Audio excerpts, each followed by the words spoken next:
quick little bee update here. We've getting ready for the first real cold of this winter. It's going to be 20 to maybe, I don't know, close to 30 below Fahrenheit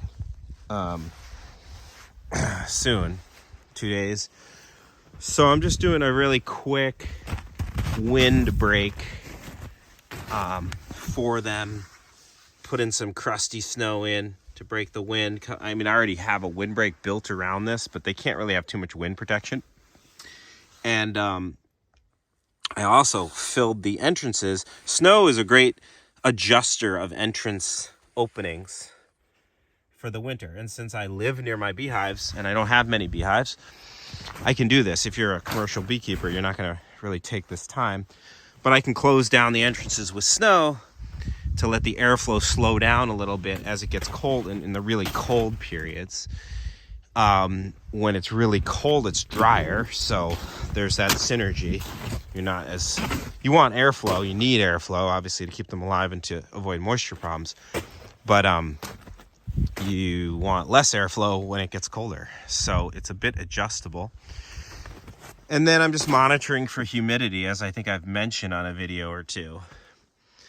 So it's interesting. One of the things I'm going to write up the findings on this after this whole winter season, but monitoring these three hives, 1, 2, 3, I'm finding that the interior hive temperature and humidity is actually much more reflective of the outdoor than you would think, or than most people seem to say, and then I would have thought as well. Like this will go up to 80+% when it's really humid out, and it's dropping, down almost into the 50s as it gets really cool out. So now there's, like any scientific measurements, I mean, there's a ton of complexity in here. These sensors are measuring right below the Warre quilt. So the top is a Warre quilt. I've showed you guys that before. Right below that is where I have these moisture meters, the humidity sensor. I want to measure it in a few different places, and they're going to be different. That's about the moistest place in the hive that I could be measuring. That's why I'm doing that.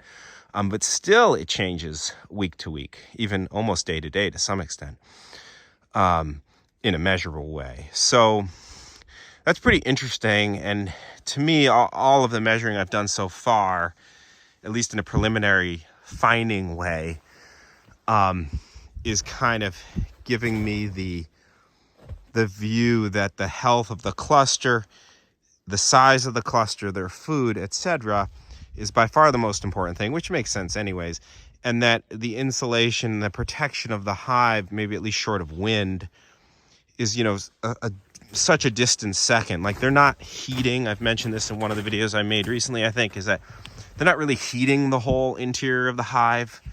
If you look at their weight compared to the hive itself, it's so low. They're just heating their own cluster, it seems, and what you really need is wind protection. So the idea of insulating a hive in a really thick way, I question that. I just was listening to a podcast where there was a German guy talking about how constant the temperatures are in big tree cavities, but that's in Germany, in a very mild region, I'm almost positive, compared to here. And so I don't think that's the case. Like, if you're up in a tree cavity here, even if it's a pretty small cavity, that temperature is varying radically with the conditions outside, even if there's a cluster of 20, 30, 40,000 bees in there. It's just there's just a physics challenge there with the weight and the BTU output of the colony of bees versus the size they need to heat and the mass of the space they need to heat. It'd be like you and 5 people heating a decent size, let's say a 2,000 square foot house with your bodies versus, just get under a down blanket and be warm. Like, get together under a blanket. And that's what you're going to do. And that's what these colonies are doing. That metaphor doesn't hold up in all ways, but in the essential ways, I think it does. So anyway, just a little quick one. I had a lot more moisture than I wanted to in one of these hives, so I opened up the quilt. I'm not going to disturb them right now. It doesn't disturb them a ton to open the top and adjust the quilt, but when it's 20 degrees like it is now, I don't want to do that at all.